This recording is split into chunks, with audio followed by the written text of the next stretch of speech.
Today we'll be creating these cards using the BetterPress system from Spellbinders.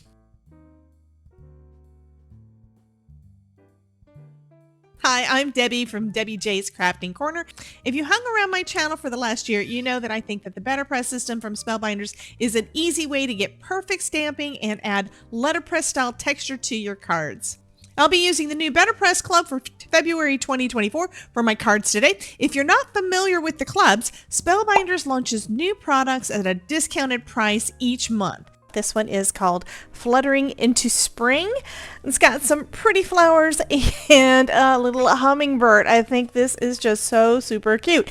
What's fun though is that there's also another BetterPress plate. Okay, so I'm going to be playing with both of those. Plus, yeah, I'm excited. I've been wanting to break these out and I hadn't done it yet. I just got in. Not everything in here is them, but I just got in some new BetterPress inks. If you've watched my other BetterPress videos, you've seen that I've used the black, which works fabulously. I've used other inks that still work good, but they're usually a bit softer. They don't cover as well. Sometimes you don't get as good of an impression, but you can use basically any ink with this technique. But the BetterPress ink, it is archival ink, number one, dries super fast, and it is thicker. So it works fabulously with the BetterPress. So it is archival ink. It is from Ranger, but they made another formula that is specifically for the BetterPress, so it would work better with that system.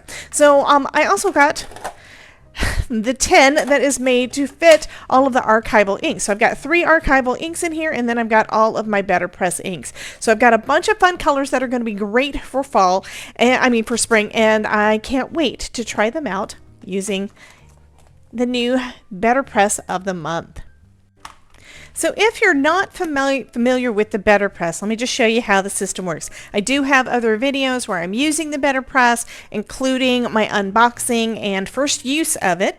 So the way that this is working, this is actually something that you're going to use with your die cutting machine. I'm using my Platinum 6, and that's from Spellbinders, and it works basically, it works perfectly in that. It is a little grungy because, yeah, sometimes the ink stain, but it still is going to work perfect. So this is the platen, I think. One piece, there's the platen and there's the chase. One of these is that one and one of these is the other, and I'm never positive if I've got the words right. Anyway, we've got grids on here so we know exactly where to place everything. And we've got 2 shims that go inside, actually 3 shims. So we have the 3 shims inside. That just basically makes it so you get a better impression. I've added a cardstock shim because number one, I have a limited supply of BetterPress papers, which are a little thicker than your standard papers, so they work great in this. And number 2, I forgot where I put them. So instead, I'm going to be using regular cardstock. Now, you can use regular cardstock. You can also use watercolor cardstock. So I'm going to also use some of that today. I think that's what I'm going to start off with. And then we've also got this piece, which goes on here, and we've got a couple of magnets that are going to hold it in place, and they're spring loaded. Okay, so that's kind of some of the pieces of it. Also, this piece is magnetic, so it's going to hold our BetterPress plates in place. These are not glimmer plates. They are actually a little bit thinner. Thickness wise, they're a little thinner than glimmer plates. So you do not want to use your glimmer plates in here. You don't want to use your hot foil plates in the BetterPress. But you can use these in your hot foil system. And I have done that on several of my videos. Might do that near the end of this one. Have not decided for sure. So we've got these grids on here are going to show us how we want to arrange everything. And this is set to an A4 size. So this inner square is A2. Standard 4 1/4 by 5 1/2, and then we've got our 5 by 7 card, which is the A7 size. Let me turn this over. So it's actually got them labeled there. So you can do it either way. And then we've got the matching grids on this. So what we do is we line up our card. We take some of the Best Ever Craft tape and just tape it in place.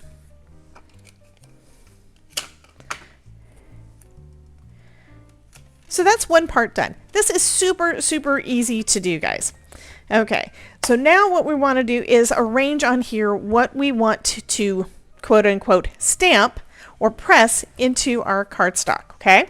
So first we've got our flowers, and I think I'm going to do it here. So it's actually going to be, if you think about this, this is mirrored, so this is going to be on the left side, okay? And down near the bottom. And then we've got a pretty little hummingbird. I think I'm actually going to shift this up a little bit because I also have a tendency to trim my panels a little bit. So if it trims off a little bit, that's going to be fine. I have my hummingbird there, and then we've got two sentiments. One says, I'm going to look at the packaging because it's going to be easier to read. So one says, sending you a fluttering hello. So that's this one. And I kind of want to just put it where this one is already situated. So I kind of like that. Shift that down. And you can use your grids to be able to line everything up pretty much perfect. And there we go. That's it. We also have a die to be able to cut out our hummingbird if we choose to. I think I'm going to do this first one at least. Everything just a standard. Just go straight onto the card. But first we need ink. So I'm going to take out my new inks. And goodness, now I have more colors. So now I have to decide what colors do I want to go with. Think I'm going to do hydrangea for our little hummingbird. And the way that these work is it's going to be a tap and twist. You see it's doing some really good coverage there, but that's going to make it so that you get good coverage on your plate.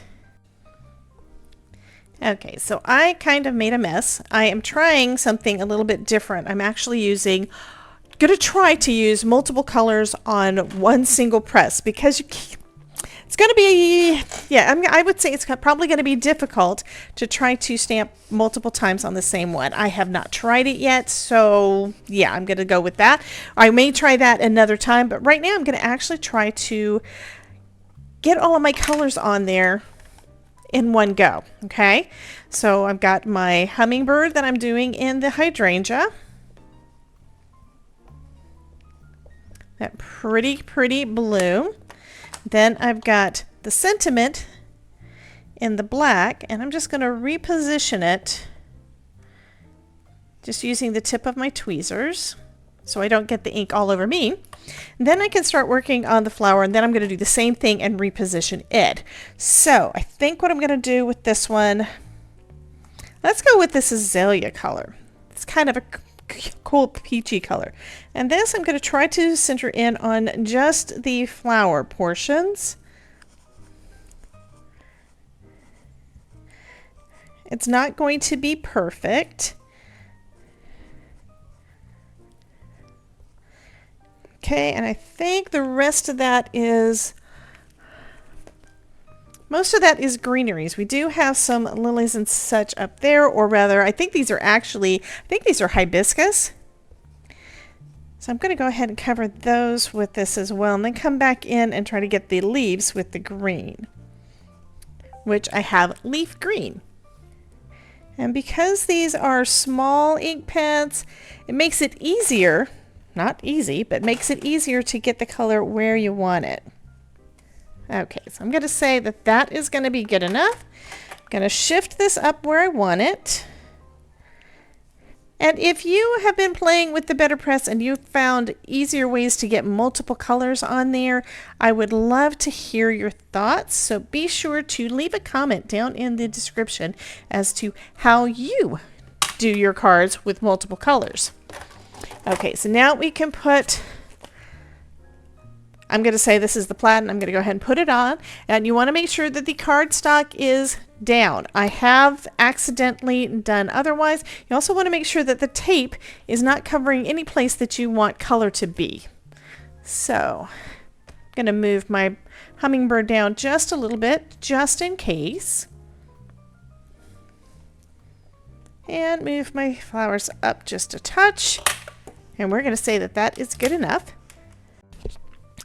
And next we're going to run it through our die cutting machine. Now, because the plates are magnetic, are on the magnetic platform, they're going to stay in place. And the only way that the card touches the ink is when it gets pressed down, and that's because these little magnet pieces on the corners are spring loaded. So that means when we run it through our die cutting machine, it's going to press them together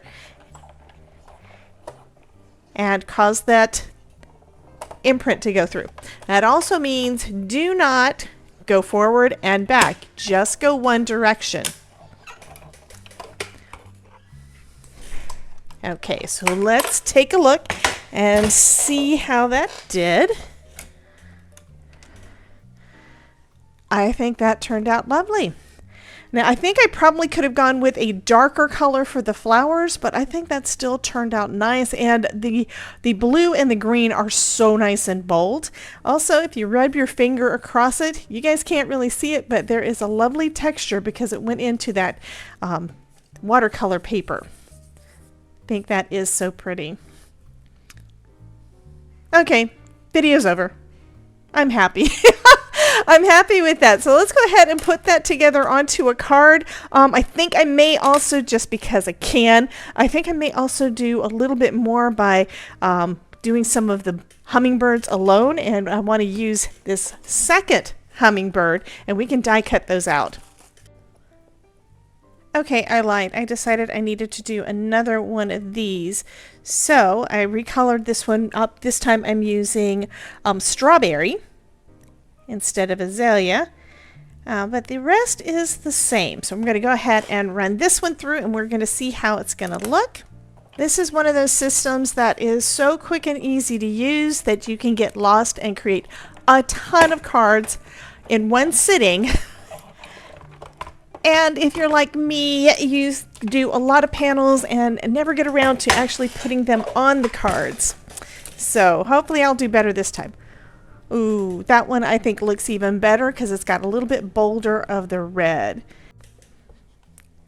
So I'm starting off with both of my little hummingbirds with this French blue. And I think I want to do two-tone, so I'm going to come in with the hydrangea, and I just want that kind of at the top of the wings. And let's do it at the top of the back of his body. And then for our other one, again at the top of the wings.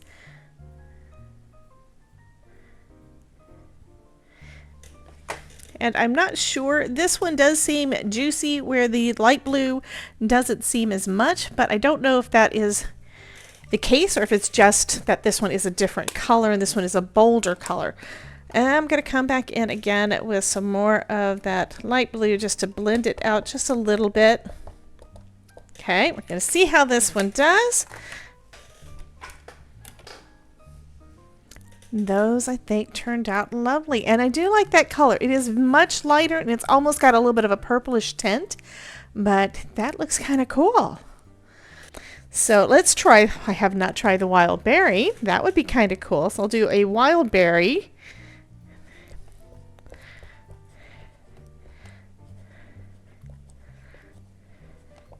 And I think I also want to bring in some of that hydrangea on it too.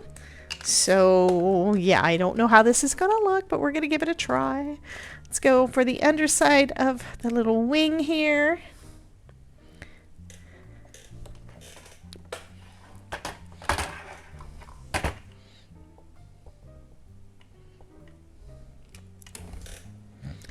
Oh, those are cool.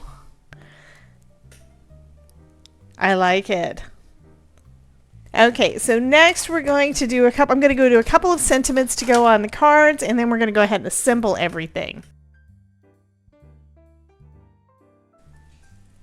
So when I was stamping or pressing, whatever, these little sentiments out, I was thinking in my head that there was a die for it. There's not. So I'm just going to use my scissors to cut around my sentiment there. The top line is pretty much straight, and it's not going to be that big a deal. You can always add a bubble cut around, and nobody's going to know if it was supposed to look like that or not.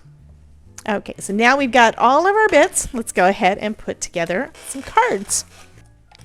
So I'm trimming back trimming off these panels to make them 4 by 5 1/4.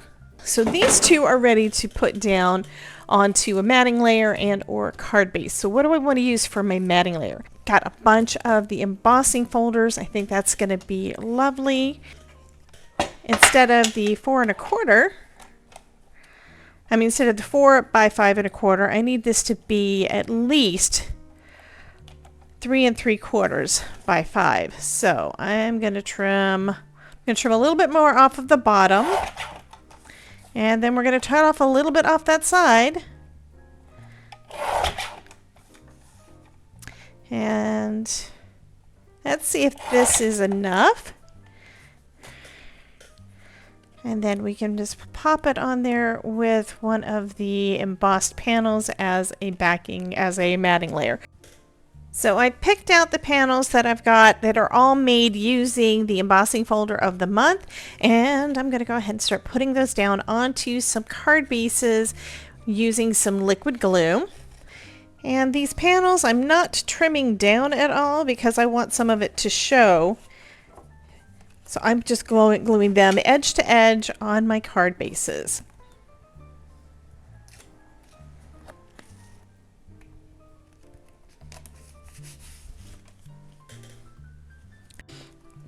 For these last couple of cards, I put the panel down flat, and these are the ones where I die cut out all these fun guys, and I'm going to be adding them on with some foam tape. I've already got the foam tape added to the back, so I just need to put them in place. And I chose dark colors for the background because the colors on our little birds are so light.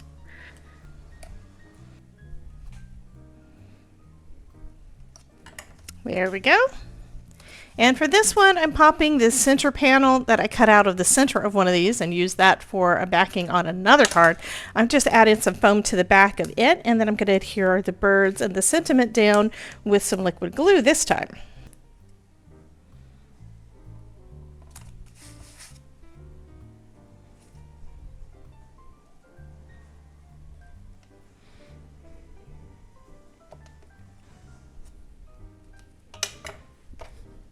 And then because there is a little bit of overhang for those birds and for the sentiment, I'm going to cut a little tiny bit of foam tape and pop that behind those.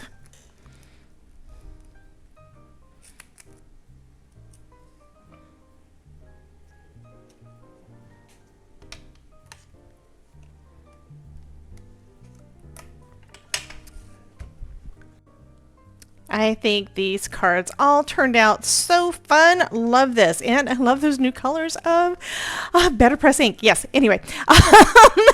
You guys, I hope that you enjoyed this video. I challenge you to give one of these cards a try. Give your BetterPress a try. These things are just super fun to play with and so super easy to use. I mean, come on. Anyway, if you do make cards similar to these, please post pictures for me over in my Discord and in my Facebook groups. Both groups are totally free and have lots of encouraging crafters for you to share your projects with and to get inspiration from. We would love to get to know you and see all the wonderful things that you create. In the meantime, if you like this video, please like, share, and subscribe so you always know when I post a new video or live stream. And if you do want to see more videos where I'm using the BetterPress plates or other Spellbinders products, be sure to check out the playlist below and this video where I show how to use the BetterPress system. You guys have a wonderful day, and I will see you next time. Bye, guys.